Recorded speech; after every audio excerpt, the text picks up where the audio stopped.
right? For instance, prostate cancer metastatic to the bone. A lot of times, because it's moved to the bone cancer can feel painful, right? So you may have some symptoms of pain. Or let's say you have liver cancer or some kind of other cancer metastatic to the liver. If your liver has failed, you may have other symptoms like ascites, which is that fluid buildup in your belly, which can cause you pain and shortness of breath. So depending on what type of cancer you have will depend on what kind of symptoms you'll have. And some won't have any. That is the truth. I think a lot of people associate death with like constant suffering and pain, and that is just not true. And either they don't have a lot of symptoms or hospice is really good at managing the symptoms. So a lot of times things can be controlled so you can live out the rest of your life. So although everyone's journey can look different on hospice depending on the type of cancer they have, generally speaking, there is a pattern that we see all the time. And that pattern is usually you come onto hospice, you are hopefully still like walking and talking and eating some and drinking some, and you maybe need minimal assistance with ADLs, meaning, you might need someone to help you walk to the bathroom, but generally speaking, you can go to the bathroom on your own, you can shower on your own, but maybe someone has to be in the bathroom with you or help you a little bit, right? Maybe someone's cooking food for you, but you can still eat yourself. That's how you come on to hospice.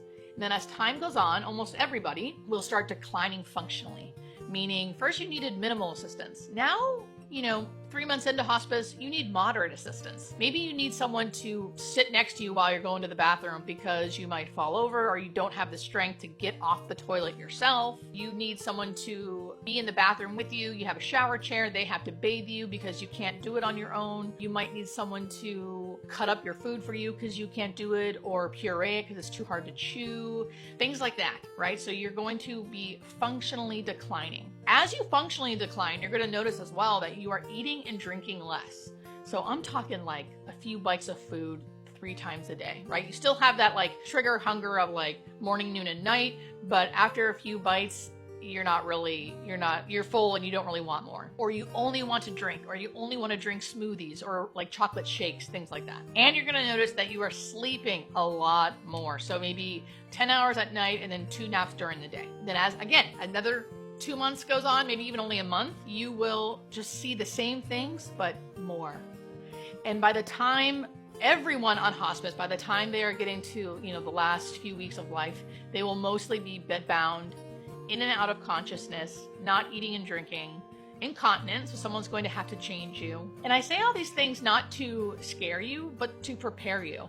I think a lot of people don't understand that at the end of life, they will need someone to care for them totally. They will be fully dependent on somebody else. A lot of that time when they're fully dependent, they will be unconscious, so they probably won't know that. But I still like to make sure people understand, so the caregivers understand that, hey, this is going to be on you. You have to change them. You have to make sure they're clean, safe, and comfortable is the main thing I always say. And know that it's normal. I saw a video the other day of a woman describing a loved one of hers being in the hospital, and the loved one was dying, and the hospital wasn't feeding them or giving them water or, doing anything to help them. And how could they just let her starve to death? Yes, she's dying from something, but how can you let them starve to death? How can you not give IV hydration? How can you not do that? You're making them suffer. And I wrote in the comments, I hope you can watch some of my videos. I think they will help, because I didn't have enough time or space to like write all of why, right?